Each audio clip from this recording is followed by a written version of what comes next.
আমার নবীজির শান হলো আল্লাহ নবীজির চক্ষু ঘুমায়, আল্লাহ আইনানে ইয়ানামু, আল্লাহ নবীজির চোখ ঘুমায় কিন্তু অন্তর ঘুমায় না। হঠাৎ হযরতে আবু বকরের পায়ের পাথার মধ্যে সাপ দংশন করল। সাপ যে মাত্র দংশন করেছে, হযরতে আবু বকরের শরীরের মধ্যে বিষাক্ত সাপের ছোবলে হযরতে আবু বকরের দেহ নীলবর্ণ হয়ে গেল, বিষ শরীরের মধ্যে ছড়িয়ে পড়েছে। হযরতে আবু বকর বিষের ব্যথা জ্বালা যন্ত্রণা সহ্য করতে না পেরে ধীরে ধীরে উনি ধৈর্যচ্যুত হয়ে গেলেন। চোখের পানি বেয়ে বেয়ে, চোখের পানি গাল বেয়ে বেয়ে আল্লাহ রসুলের চেহারা মোবারকে গালের মধ্যে পড়ে গিয়েছে। যেই মাত্র রসুল্লাহর চেহারায় হযরতে আবু বকরের চোখের ফোঁটা, চোখের পানি পড়ল, সাথে সাথে আল্লাহর নবীজি ঘুম থেকে জাগ্রত হয়ে গেছে। নবী আমার ডাক দিয়া বলেন, আবু বকর, আবু বকর রে কাঁদো কেন? কান্নার কারণ কি? হযরতে আবু বকর ডাক দিয়া বলেন, ইয়া রাসূলুল্লাহ, ইয়া হাবিবাল্লাহ, কি জানি পায়ের পাথায় দংশন করলো, বিষের জ্বালা যন্ত্রণার সহ্য করতে পারি না গো নবীজি। আমি আমার কান্নার আওয়াজটাকে অনেকটা চেপে চেপে ধরেছি, আমি আমার কান্নার আওয়াজ চেপে ধরেছি, কিন্তু চোখের পানিটারে আর চেপে চেপে ধরে রাখতে পারি নাই। নবী আমার ডাক দিয়া বলেন, আবু বকর, আমারে জাগাও নাই কেন? আমারে জাগ্রত করলা না কেন? হযরতে আবু বকর ডাক দিয়া বলেন, নবীজি গো, বিষের জ্বালা যন্ত্রণায় জীবন যেতে পারে, কিন্তু রাসূলুল্লাহর আরামে একটু আঘাত আমি আবু বকর সহ্য করতে পারি না। এত ভালোবাসা, এত মহব্বত রাসূলুল্লাহর প্রতি ছিল, এজন্য তো আল্লাহ পাক হযরতে আবু বকরকে সাহিব বানিয়েছেন। ইয ইয়াকুলু লিসাহিবিহি ইয হুমা ফিল গারি ইয ইয়াকুলু লিসাহিবিহি লা তাহজান ইন্নাল্লাহা মা'ানা। সুবহানাল্লাহ বলে আল্লাহ পাক হযরতে আবু বকরকে রাসূলের সাথে সাহিব বলে উল্লেখ করেছেন। ইয ইয়াকুলু লিসাহিবিহি, যখন তিনি তার সঙ্গী, তিনি তার বন্ধু, তিনি তার সাথীকে বলেছেন, লা তাহজান, আবু বকর ভয় পায় না, সঙ্গী আমার বন্ধু তুমি ভয় পায় না, আমরা শুধুমাত্র দুইজন না। হযরতে আবু বকর বলেছিলেন, ইয়া রাসূলুল্লাহ, ইয়া হাবিবাল্লাহ, কাফেররা একেবারে গুহার নিকটে চলে এসেছে, তাদের পায়ের পাতাটা আমি দেখতে পাচ্ছি। কাফেররা যদি একটু মাথাটা নিচু করে, গো নবীজি আমার জন্য কোনো টেনশন নাই, আপনারা তো তারা দেখে ফেলবে, আপনারা দেখে ফেললে তারা আপনাকে হত্যা করে ফেলবে। ইয়া রাসূলুল্লাহ, ইয়া হাবিবাল্লাহ, এই জন্য আমার ভয় লাগে। আমরা মাত্র দুইজন, আর তারা এত অসংখ্য কয়েকজন মিলে এসেছে, সংঘবদ্ধভাবে এসেছে। আল্লাহর নবী বলেন, আবু বকর রে ভয় পায় না, লা তাহজান ইন্নাল্লাহা মা'ানা, টেনশন করো না, চিন্তিত হয় না, আমরা দুইজন না, আমরা দুইজনের পরে আরেকজন আছেন, তিনি হলেন আল্লাহ। তিনি কে? ইন্নাল্লাহা মা'ানা, আল্লাহ আমাদের সাথে আছে। হযরতে আবু বকর আল্লাহর রাসূলকে গারে সোয়ারে এই পরিমাণ মহব্বত, এই পরিমাণ ভালোবাসা করেছেন, যেই কারণে হযরতে আবু বকরকে একদিন ডাক দিয়া বলেন, ভাইজান আপনার কাছে আমার একটা আরজি আছে। হযরতে আবু বকর বলেন, কি আরজি? হযরতে ওমর বলেন, ভাই আবু বকর, আমার জীবনে যত আমল আছে সমস্ত আমল আপনারে দিয়ে দিতে চাই, আর আপনার জীবনের এমন 3 দিনের আমল, 3 দিন 3 রাত্রির আমলের মধ্যে 1 দিন 1 রাত্রির আমল আমারে দিয়া দেন। সুবহানাল্লাহ পড়বেন। হযরত ওমরের আমলের পরিমাণ আগের হাদিস থেকে বুঝছেন, আকাশের তারকারাজি সম পরিমাণ হযরত ওমরের আমল, সওয়াবের পরিমাণ। সেই আমলটা দিতে চাচ্ছেন একদিন এক রাত্রির সওয়াবের বিনিময় করতে চাচ্ছেন। হযরতে আবু বকর ডাক দিয়া বলেন, ওমর, কোন 3 দিনের একদিন এক রাত্রির আমলের বিনিময় করতে চাচ্ছ? হযরত ওমর বলেন, গারে সওয়ারে আপনি রাসূলুল্লাহকে নিয়ে যেই 3 দিন 3 রাত্রি অতিবাহিত করেছিলেন, এর একদিন এক রাত্রির আমল আমারে দিয়া দেন, আর আমার সারা জীবনের আমল আপনি নিয়ে আনেন। সুবহানাল্লাহ পড়বেন। সুবহানাল্লাহ পড়লে আল্লাহ খুশি না বেজার হয়? আপনাদের এই ব্যবহারে বোঝা যাচ্ছে যে সুবহানাল্লাহ পড়লে মনে হয় আল্লাহ নারাজ হয়। যে আমরা বারবার সুবহানাল্লাহ বলবো আর আল্লাহ নারাজ হবে, এই কাম আমাদের পক্ষে সম্ভব না। সুবহানাল্লাহি তামলাউল মিজান। সুবহানাল্লাহ একবার পড়লে মিজানের পাল্লা ভারী হয়ে যায়। বলবেন, হুজুর, এই সুবহানাল্লাহর সওয়াব যে মিজানের পাল্লায় রাখা হবে, এটা মনে হয় আমাদের শেখেরগাঁও বাজারে যে পাল্লা, ওই পাল্লা মনে হয় এইটা আর কদ্দূর হবে। তো আর সুবহানাল্লাহ পরে ঠুটে ব্যথা নিয়ে লাভ আছে? মিজানের পাল্লা আর আপনাদের লামাখাজি, গোবিন্দগঞ্জ, সিলেটে যত পাল্লা আছে, এই পাল্লার মতো? কথা বলেন না, বিশ্বনাথের পাল্লার মতো? এই পাল্লাটা কত বড়! মুসনাদে আহমদের হাদিস, আল্লাহর নবীজিকে প্রশ্ন করা হয়েছিল, ইয়া রাসূলুল্লাহ, মিজান মানেই পাল্লা। হাসরের মাঠে আল্লাহ পাক নেকি বদি আমল করার জন্য যে পাল্লাটা টানাবেন, যে মিজান কায়েম করবেন, এই মিজানটা কত বড় গো নবী? আল্লাহর নবী বলেন, তোমরা শুনতে চাও? বলে হ্যাঁ। নবীজি বলেন, 7 আসমান 7 জমিন এক পাল্লায় ঢুকালেও পাল্লা পরিপূর্ণ হবে না। একটা পাল্লায় 7 আসমানও ঢুকবে, 7 জমিনও ঢুকবে, এরপরেও পাল্লা খালি থাকবে। চিৎকার দিয়ে বলে আল্লাহু আকবার। কিন্তু এত বিশাল পাল্লাটা পরিপূর্ণ হয়ে যাবে সুবহানাল্লাহর সওয়াব দিয়া। তো সুবহানাল্লাহ পড়বো তো ইনশাআল্লাহ। নির্বাচনের স্লোগান দিতে দিতে গলা শুকিয়ে যায়, 1 কাপ চা আর একটা বাটার। 3 ঘন্টা স্লোগান দিল, এরপরে দোকানে বসায়া আপনারা বড় জোর বড় একটা কাপ দিয়া গুঁড়া দুধ দিয়া 20 টাকা দামের একটা চাইনা দিল, আর সঙ্গে একটা কেক অথবা একটা বড় বিস্কিট অথবা একটা বন। স্লোগান দিলেন 1.5-2 ঘন্টা মোটর সাইকেলের পিছনে, অমুক ভাই থমুক ভাই। দেয় না? কোনো সওয়াব হয়? এই স্লোগানে কোনো সওয়াব নাই। স্লোগান দিবেন না আমি এটাও বলতেছি না, বলতেছি কষ্টের কথা। কষ্ট করলেন কি আর খাইলেন কি?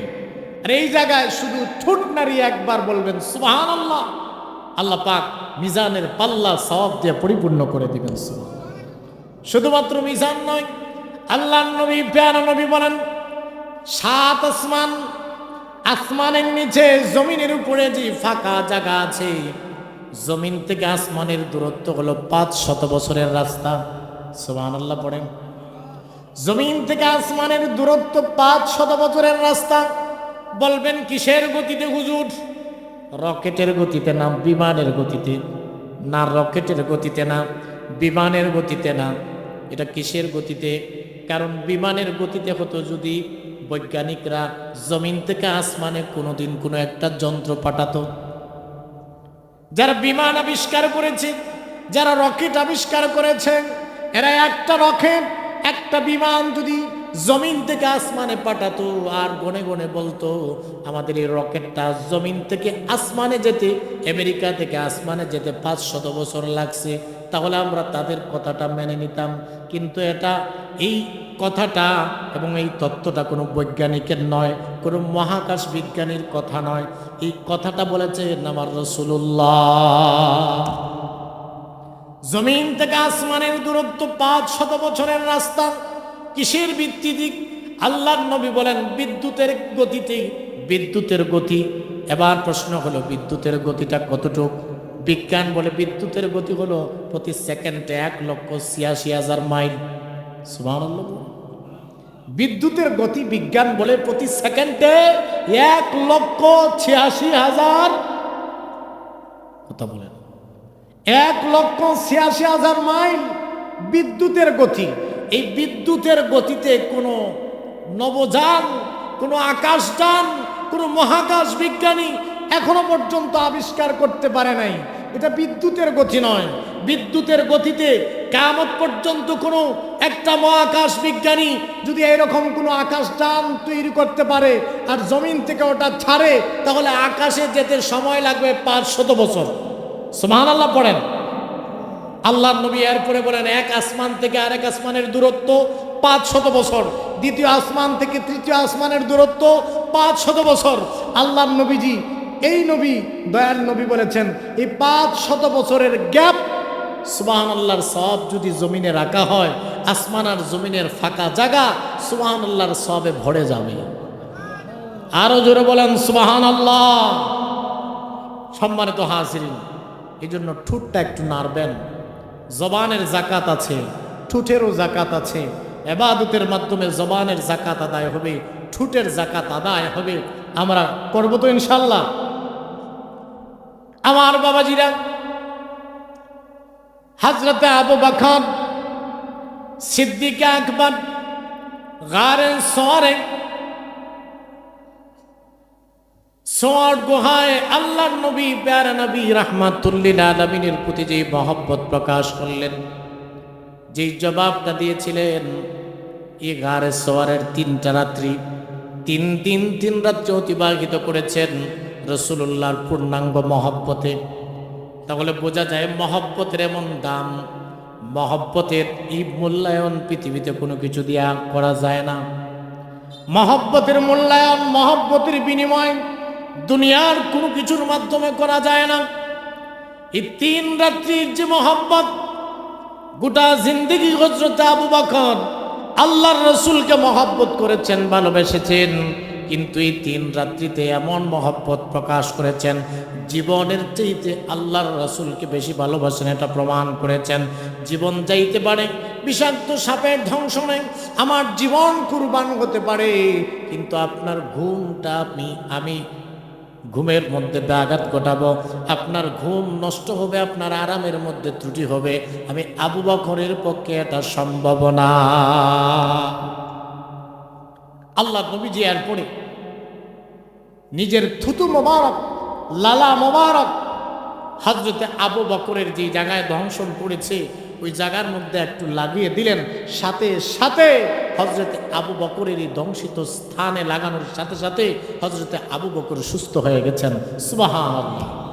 আমার রাসূলের এই থুতু মোবারক হচ্ছে কোন রোগীর জন্য শিফা। আমার রাসূলের থুতু মোবারক হচ্ছে যে কন্যাদায়গ্রস্ত পিতার কন্যার সুগন্ধি।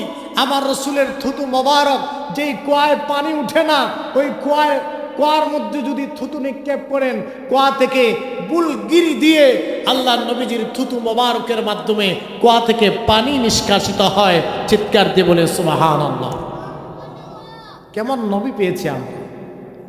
সম্মানিত হাজিরিন, আমরা নবী পেয়েছি, কিন্তু আমরা নবী বুঝি না। এই নবী আমাদের কাছে যে আমানতগুলো রেখে গেছেন, আমরা সেগুলার কদর দানই করতে পারছি না। আল্লাহ নবীজি 2টা বস্তু আমাদের কাছে আমানত রেখেছেন। কয়টা? জোরে বলেন কয়টা? 2টা।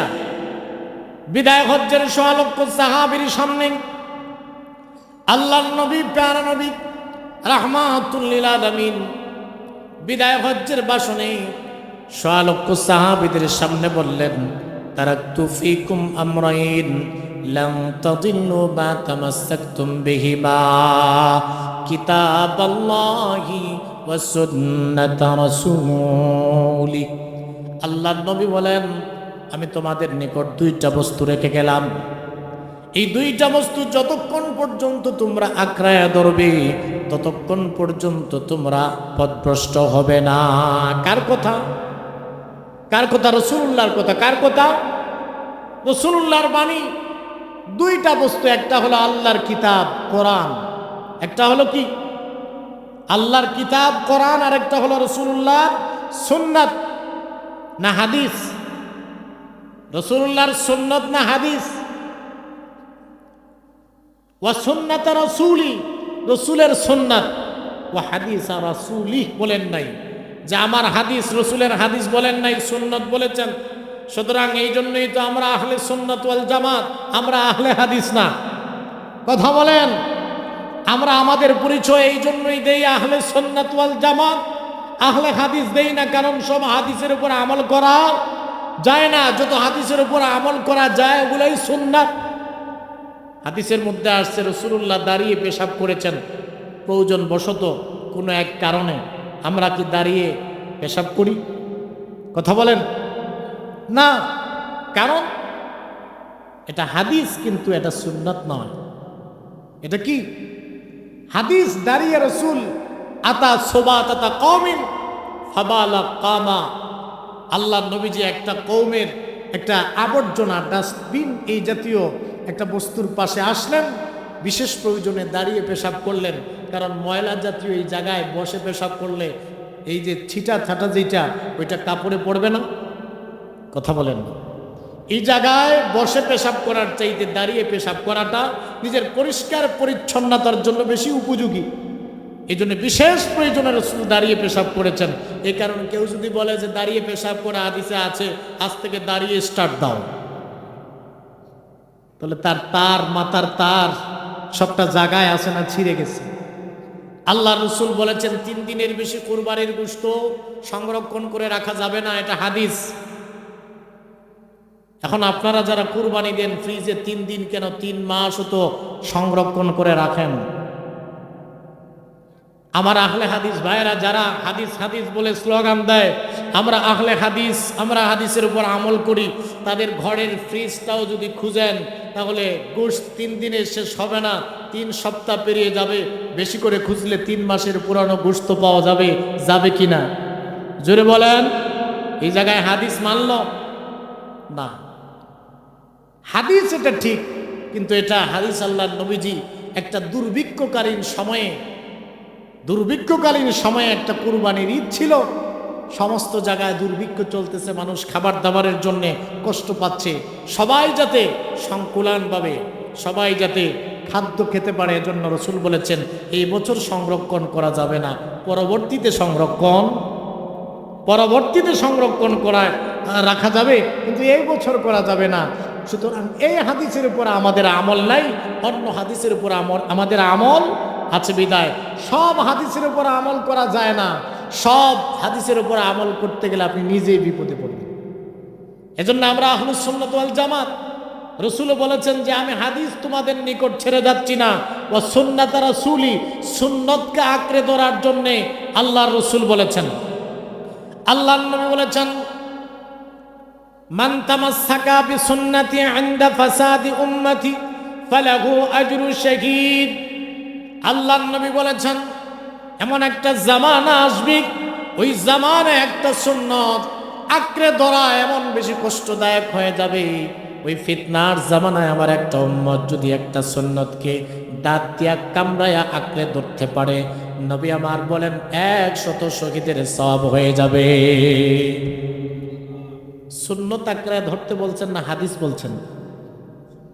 মান তামাসসাকা বিসুন্নতি, সুন্নত আঁকড়ে ধরতে বলছেন। মান তামাসসাকা বিহাদিসি বলেন নাই, সুন্নত আঁকড়ে ধরার জন্য বলছেন। আল্লাহর নবী বলেন আলাইকুম বিসুন্নতি ওয়া সুন্নাতিল খুলাফায়ে রাশিদিনাল মাহদিয়িন তামাসসাকু বিহা ওয়া আদ্দু আলাইহা বিন নওয়াজিজ। আল্লাহর নবী বলেন আমার সুন্নাত, আমার খুলাফায়ে রাশিদিনদের সুন্নাত তোমরা এমন ভাবে আঁকড়ায় ধরো যেমন ভাবে হাড্ডিরে মারির দাঁত দিয়ে আঁকড়ায় ধরতে হয়। এ জায়গায় রাসূল হাদিস বলছেন না সুন্নত বলছেন? আমি বুঝাইতে পারতেছি? যে সমস্ত আহলে হাদিস ভাইরা হাদিস হাদিস স্লোগান দিয়া সমাজে ফিতনা লাগায়, মানুষের ইন্তেকালের পরে সিন্নির ফতোয়া দেয়, বেদাত আছে না, আবার নিজেরাই পূজা মণ্ডপে যায়, আছে না নাই? মাজারকে জ্বালিয়ে পুড়িয়ে নষ্ট করে দিতে চায়, আবার নিজেরা পূজা মণ্ডপে যায় প্রসাদ খায়। মাজারে প্রসাদ বিতরণ হয় না, মাজারে তাবাররুক বিতরণ হয়। পূজা মণ্ডপে কোনোদিন প্রসাদ পূজা মণ্ডপে কোনোদিন তাবাররুক বিতরণ হয় না। পূজা মণ্ডপে যেটা হয় এটা প্রসাদ হয়। তোমরা প্রসাদ খেতে পারো, তাবাররুক খেতে পারো না।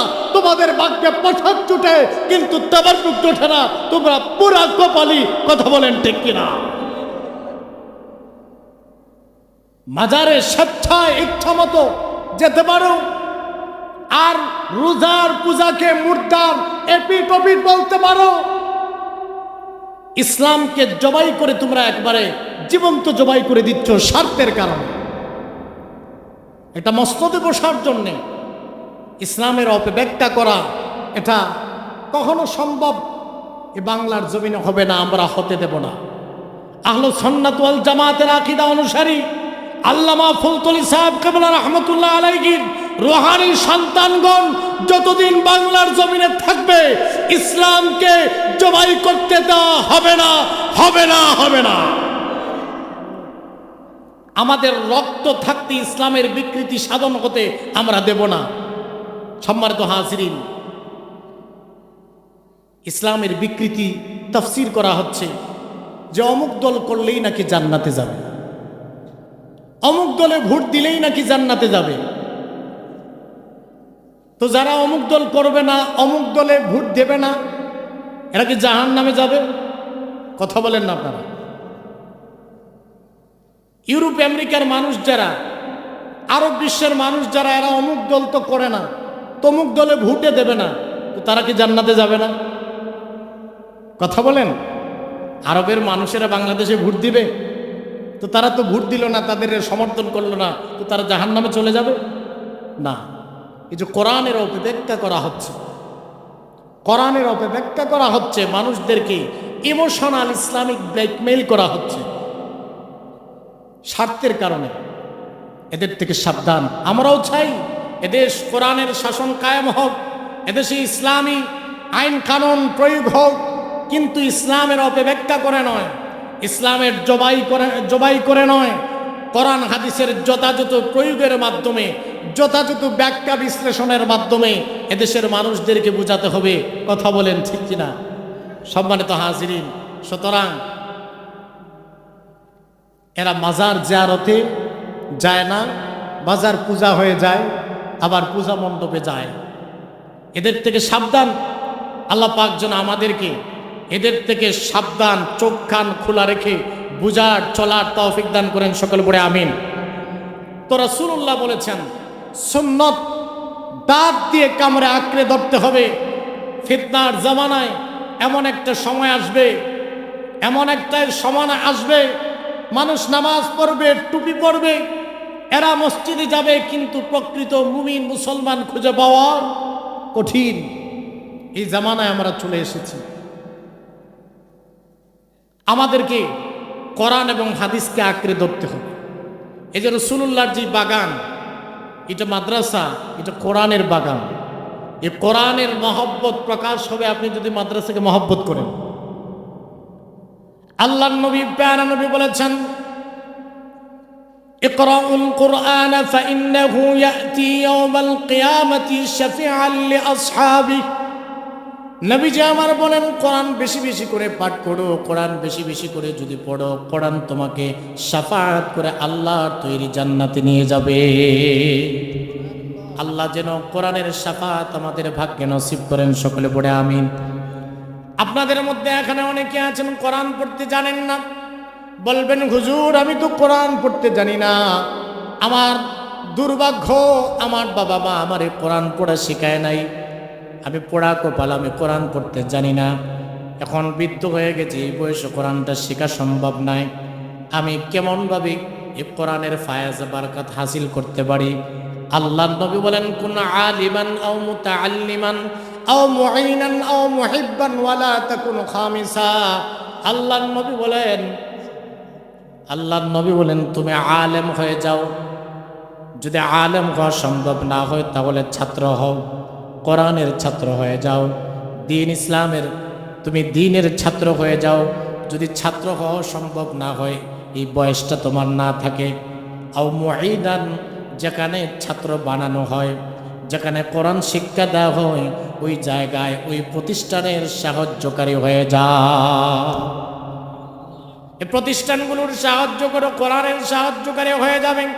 সাহায্য করার মতো শক্তি সামর্থ্য সচ্ছলতা যদি না থাকে, আও মুহিব্বান, দিন ইসলাম যেখানে শেখানো হয়, কোরআন যেখানে পড়ানো হয়, কোরআন যেখানে শেখানো হয়, ওই জায়গার প্রতি, প্রতিষ্ঠানের প্রতি, ওই জায়গার ছাত্র ওস্তাদের প্রতি তাদেরকে ভালোবাসো, তাদের ভালোবাসা পোষণ করো। যদি এতটুকুন পর্যন্ত তোমার অন্তরে থাকে, কোরআন তোমাকেও শাফায়াত করে জান্নাতে নিয়ে যাবে। সুতরাং আমরা মাদ্রাসা, মসজিদ যেখানে দিন ইসলাম শেখানো হয়, দিন ইসলাম পড়ানো হয়, আমরা তার প্রতি মহব্বত পোষণ করব, সর্বাত্মক সাহায্য সহযোগিতা করব। এই উদার মন মানসিকতা আল্লাহ পাক যেন আমাদেরকে তৈরি করে দেন। সকলে পড়ে আমিন।